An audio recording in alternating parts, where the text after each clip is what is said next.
ഈ പദ്ധതി കേരളത്തിൽ അനുവദിക്കുന്ന പ്രശ്നമില്ല. ഇനി ആജീവനാണ് ഞങ്ങൾ ജയിലിൽ കാണിച്ചില്ല.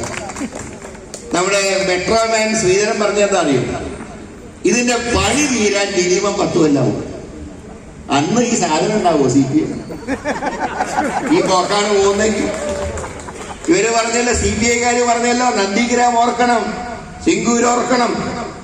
സ്വന്തം ഘടകകക്ഷിയെ ബോധ്യപ്പെടുത്താൻ കഴിഞ്ഞിട്ടില്ല. എന്നിട്ടാണ് ഞങ്ങളുടെ മെക്കട്ടയ്ക്ക് കയറാൻ. പിന്നെ കുറെ മന്ത്രിമാരുണ്ട് ഈ ഗവൺമെന്റ്. പല ദിവസമായി ഞാനിപ്പോ പറഞ്ഞു. നമ്മുടെ വിദ്യാഭ്യാസ മന്ത്രിയുണ്ട്, അദ്ദേഹമാണ് SSLC റിസൾട്ട് വന്നപ്പോ പത്രക്കാരെ വിളിച്ചു പറഞ്ഞു, മുഖ്യമന്ത്രി എല്ലാ അനാവശ്യ കാര്യങ്ങളും ഇടപെടുന്നുണ്ട്. അത്യാവശ്യ കാര്യങ്ങൾ ഇടപെട്ടു എന്നാണ് ഉദ്ദേശിച്ചത്. എല്ലാ അനാവശ്യ കാര്യങ്ങളും ഇടപെടുന്നുണ്ട്.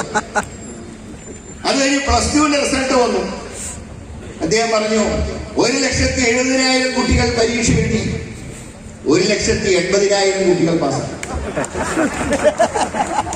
ഇന്ത്യയിലെ 35 സംസ്ഥാനങ്ങൾ. എവിടെയാ 35? 2 കൊല്ലം മുമ്പ് വരെ 29 എഴുതിയ ശരിയാക്കി. ഇന്നിപ്പോ 29 പറഞ്ഞാൽ തെറ്റാകാൻ 28 ഉള്ളൂ. കാശ്മീർ 2 കേന്ദ്രഭരണ പ്രദേശങ്ങളായി. വേറെ ഒരു വനിതാ മന്ത്രി ഒരു നിയമസഭയിൽ പറഞ്ഞ് ഞാൻ TV-യിൽ കണ്ടു, ചീറ്റൂറാണ്. അവര് പറഞ്ഞു കുളമ്പ് രോഗം ക്ലിഫോസിൽ നിന്ന് ആരംഭിച്ചു.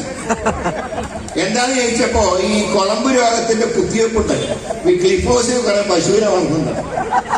അപ്പോ പശുവിന് കുത്തിവെച്ചതാണ്.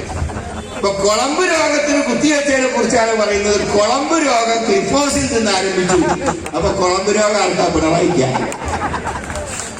ഇങ്ങനെയുള്ള കുറെ മന്ത്രിമാര്, ചില മന്ത്രിമാരൊന്നും ആർക്കും കണ്ടാലറിയില്ല. ആരോഗ്യമന്ത്രിക്കാണെങ്കിൽ ഈ വാർത്ത വായിക്കുന്ന ശീലമുള്ളൂ.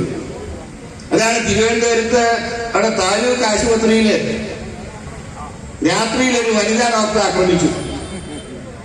2 ദിവസം കഴിഞ്ഞ് നിയമസഭയിൽ ചോദിച്ചു, എവിടെയെങ്കിലും ഡോക്ടർമാരെ ആക്രമിച്ചിട്ടുണ്ടോ? മറുപടി, എവിടെയും അതിനെ റിപ്പോർട്ട് ചെയ്തിട്ടുണ്ടോ? അതിന് തൊട്ടടുത്ത ദിവസം പറയാണ്, ഇന്നലെ പറഞ്ഞ് തെറ്റായി പോയി. ഉദ്യോഗസ്ഥന്മാര് എഴുതി തന്നെ ഞാൻ വായിച്ചത്. കാരണം പണ്ട് അങ്ങനെയാണ്, വാർത്ത എഴുതി കൊടുക്കുന്ന ആളെ വായിക്കുക. ഉദ്യോഗസ്ഥർ എന്തെഴുതി കൊടുക്കുന്നോ അത് വായിച്ചു.